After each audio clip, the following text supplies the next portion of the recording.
Yan, ipipiting ko na yung armrest ng Accent chair o reclining chair po ang tawag sa upuan na yan. Yan, binabata ko yung color black na yan sa ilalim. Yan yung pambatak sa side.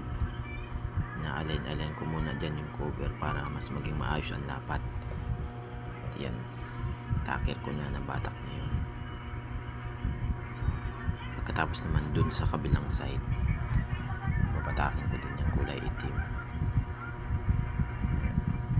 Batak-batak ko, tapos tatakir hanggang naman dito sa kabilang dulo. Yan, para pantay ang batak. Pagkatapos naman yan yung kabilang kanto naman,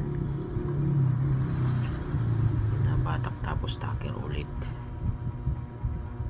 Inuuna ko po talaga yung itakir yung mga kantuhan para mas maging maayos ang lapat niya. Dito naman sa kabila yan, yun binata ko, nawala na kulabot, hinimas para mas maging maayos lalo yung lapat niya. Takir ulit tapos yung bandang ilalim naman yan, sinilip ko pa yan para magkita ko na mag-ayos yung lapat niya sa ilalim. Tapos yan binabata ko yung bandang gitna at yan po,